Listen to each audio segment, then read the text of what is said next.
কিনা, আগেই জেলে ঢুকাইয়া দেয়, পরে খুঁজে বাইর করে কেমনে আসামি বানানো যায়। ওই রাজার আইনে আর এই রাজার আইনে ব্যবধান কত? দুটা ফালতু রাজা, দুটা কি রাজা? দুটা ফালতু রাজা। এমন ফালতু সরকারের কোন অধিকার নাই জনগণকে হুকুম দেওয়া।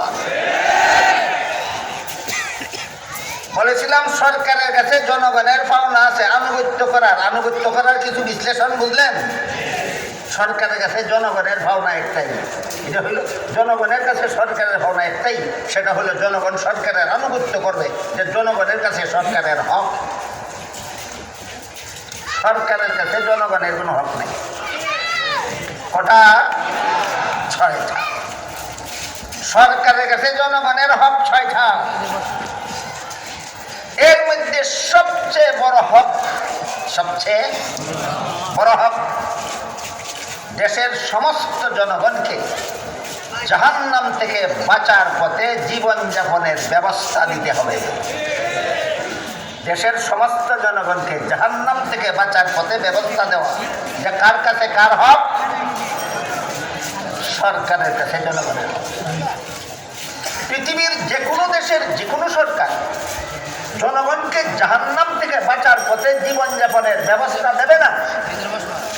এই দেশের যত চুর যত চুরি করবে, যত ডাকাতি করবে, যত জিনাকার যত জিনা করবে, যত খুনি যত খুন করবে, যত সন্ত্রাসী যত সন্ত্রাস করবে, যত সুদখোর যত সুদ খাবে, যত ঘুষখোর যত ঘুষ খাবে, যত মদখোর যত মদ পান করবে, যত গাঞ্জাখোর যত গাঞ্জা খাবে, যত দুর্নীতিবাদ যত দুর্নীতি করবে, যত দুষ্কৃতিকারী যত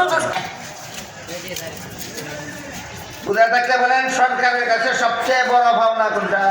জনগণকে জাহান্নাম থেকে বাঁচার পথে চালাও।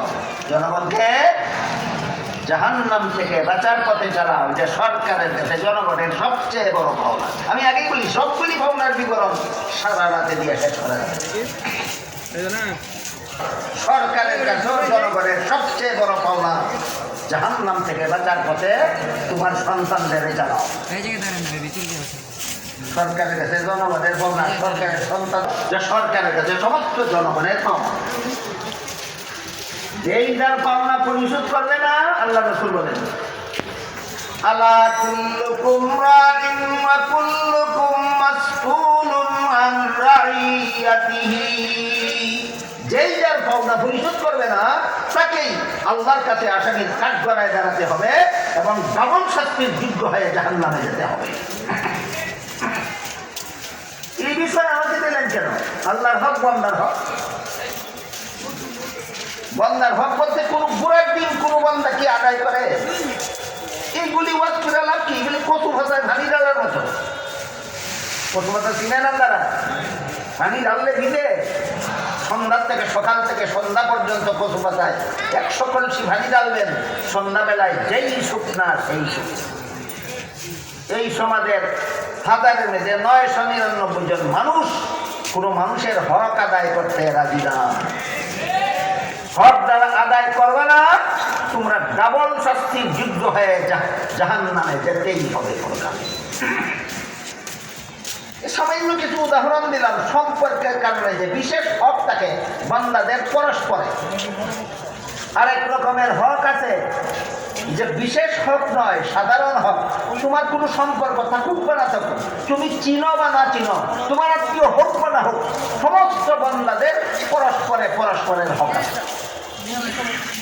এটা হলো হাদিস শরীফে রাসূল করিম সাল্লাল্লাহু আলাইহি ওয়াসাল্লাম বলেন, লা ইউমিনু আহাদুকুম হাত্তা ইউহিব্বা লিআখিহি মা ইউহিব্বু।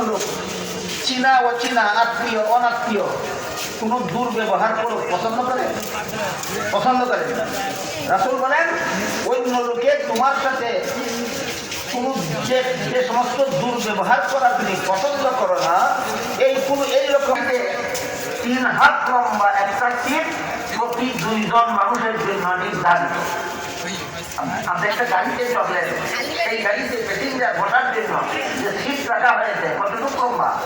3 হাত। কতজনের জন্য? 2 জনের জন্য।